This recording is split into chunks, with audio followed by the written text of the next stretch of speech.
જય શ્રીનાથજી, સ્વાગત છે તમારું મારા આજના વિડીયોમાં.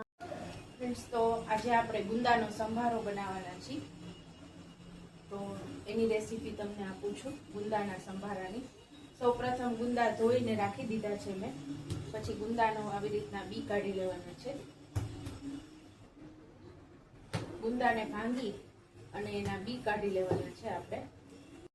ફ્રેન્ડ્સ, આપણે ગુંદાને ભાંગી લીધા છે અને હવે એમાંથી આપણે ફટાફટ બી કાઢી લેશું.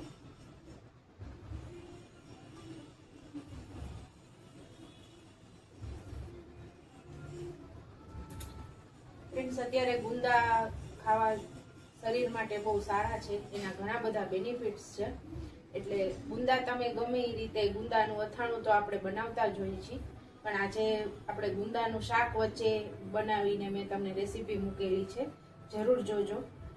સાવ અલગ રીતે જ ગુંદાનું શાક બનાવેલું છે. આપણે બધા શાકમાં ડુંગળી, લસણ ને આદુ, મરચાં એવું જ બનાવતા હોય છે જનરલી, કે બધામાં આદુ મરચાં નાખવાનું, ડુંગળી લસણ નાખવાનું. પણ ફ્રેન્ડ્સ, બધામાં એ વસ્તુ સારી નથી લાગતી કે હાલો બધામાં ડુંગળી લસણ સારા લાગે, આદુ મરચાં સારા લાગે, એવું જરૂરી નથી. આ રીતે ક્યારેક સાદી સિમ્પલ રીતે જે લોકો ડુંગળી લસણ ન ખાતા હોય એ લોકો પણ આ શાક ખાઈ શકે છે. જેમ કે વાણિયા છે, એ ડુંગળી લસણ નથી ખાતા હોતા, ઘણા બધા. કોઈ સ્વામિનારાયણ ધર્મ પાળતા હોય એ નથી ખાતા હોતા, આપણે લુહાણાય નથી ખાતા હોતા. તો ફ્રેન્ડ્સ, એના માટે આ ડુંગળી લસણ વગરનું એક સૌથી બેસ્ટ શાક છે.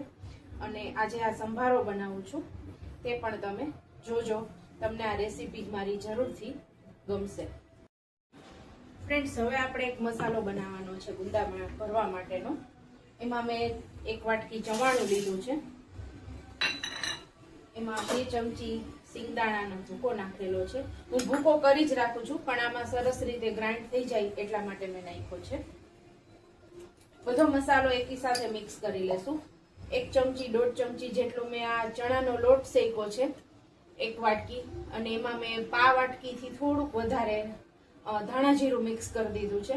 ફ્રેન્ડ્સ, આ રીતના તમે મિક્સ કરીને રાખશો ને, ચણાનો લોટ શેકીને અંદર ધાણા જીરું મિક્સ કરીને, તો તમે ગમે ત્યારે કોઈ પણ શાકમાં કે સંભારામાં, ભરેલા મરચાનો સંભારો છે, ટીંડોળા મરચાનો ભરેલો લોટવાળો સંભારો છે, તો તમે આરામથી ફટાફટ બનાવી શકશો.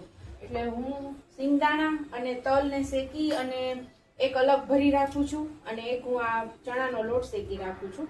પછી એમાં 5 ચમચી ગરમ મસાલો નાખશું. એમાં થોડું આમચૂર નાખી દેશું. થોડું લાલ મરચું નાખશું. બધો મસાલો અંદર આપણે મિક્સરમાં જ ક્રશ કરી નાખવાનો છે. થોડું ધાણા જીરું નાખશું. જરાક એવી હળદર નાખશું.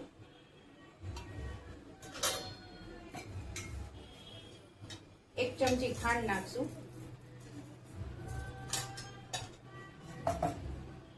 અને હવે આપણે એને ગ્રાઇન્ડ કરી લેશું. ફ્રેન્ડ્સ, આમાં હવે આપણે આપણો મસાલો એકદમ કરકરો પીસો છે. પલ્સ મોડમાં પીસવાનો, એટલે એકદમ તમારો મસાલો છે ને દાણેદાર થશે. સાવ પાલિશ લીસો નથી કરવાનો. હવે આપણે એમાં ચવાણામાં તો મીઠું હોય જ છે, એટલે સ્વાદ પ્રમાણે થોડું મીઠું નાખી દઈશું, જરૂર પૂરતું. થોડું કમસતું 1 ચમચી જેટલું મોણ નાખશું. બહુ જાજુ નહીં જરૂર પડે, તેલવાળું જ હોય છે મસાલો એટલે. ફ્રેન્ડ્સ, આમાં બહુ લાલ મરચું નથી નાખવાનું, કારણ કે લાલ મરચાથી એકદમ રેડ કલર આવશે. એવી આમાં કઈ રેડ કલર લઈ આવવાની કે તીખાસની જરૂર નથી હોતી. ખટાશ ગળાશ વ્યવસ્થિત સરસ હોય ને મિક્સ કરેલા, એટલે આ સંભારો બહુ જ સરસ લાગે છે સ્વાદમાં. હવે આવી રીતે ભરી લેવાના છે બધા ગુંદાને, અંદર સુધી દબાવીને ભરવાના છે.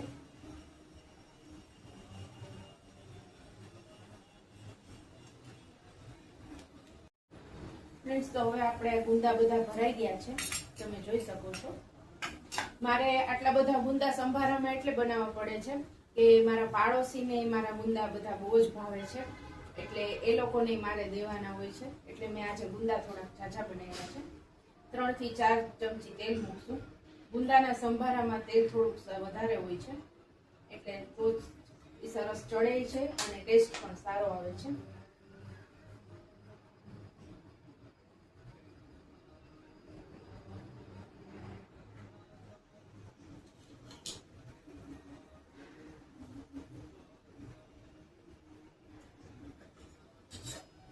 ફ્રેન્ડ્સ તેલ ગરમ થાય છે ત્યાં સુધીમાં મારે આ મસાલો થોડો ઘટ્યો છે.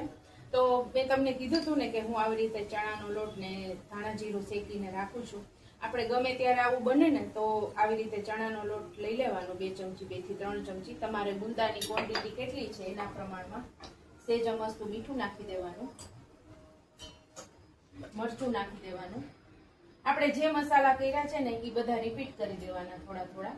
અંદર બધો મસાલો મિક્સ કરી દેવાનો જેથી કરીને ટેસ્ટ બહુ જ સરસ આવશે.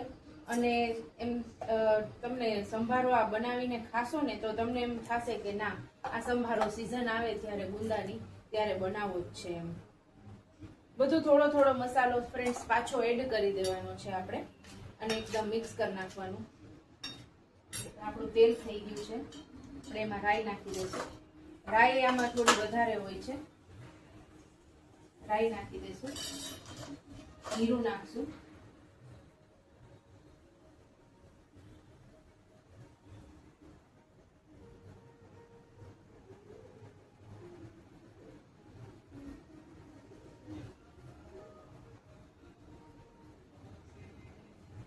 આ મિક્સ કરી દેવાનું એકદમ સરસ.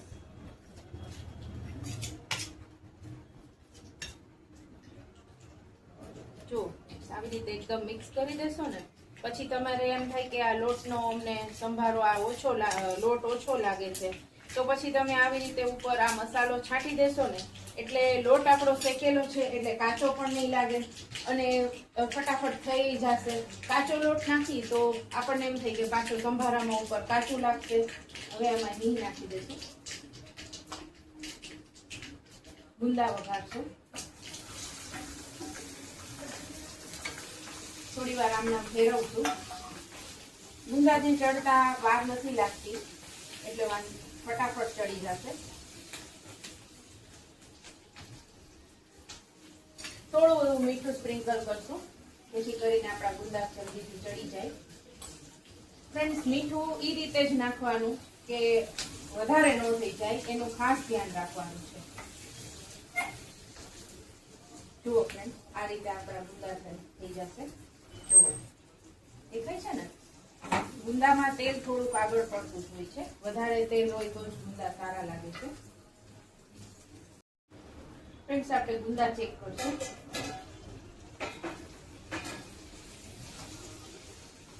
થોડી થોડી વાર હલાવતા રહેવાના છે.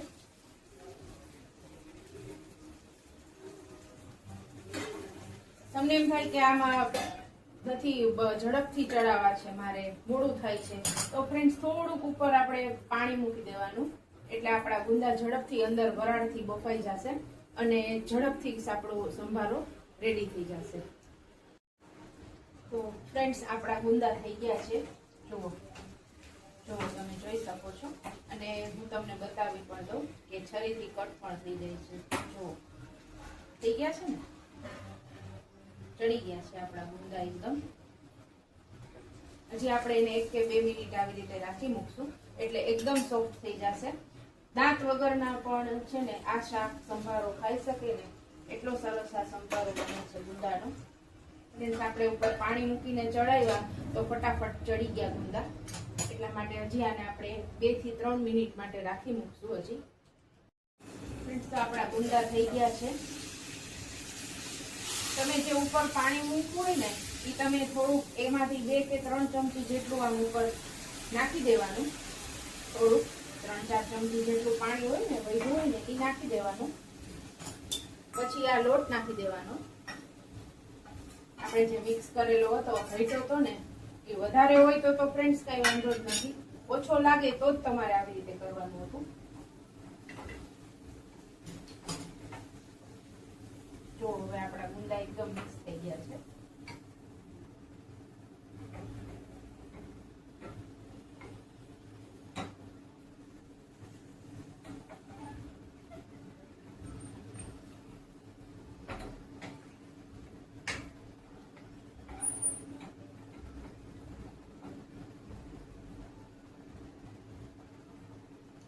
એક કે 2 મિનિટ પાછા ઢાંકી દેશું.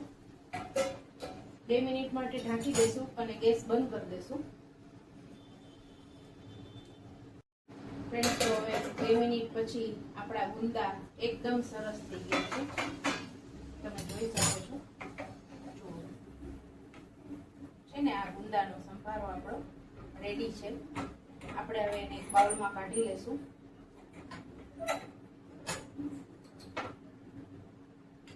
મેં આજે તમને કીધું ને એમ સંભારો થોડોક જાજો બનાવ્યો છે. મારા આડોશ પાડોશમાં બધાને આ સંભારો બહુ ભાવે છે, એટલા માટે.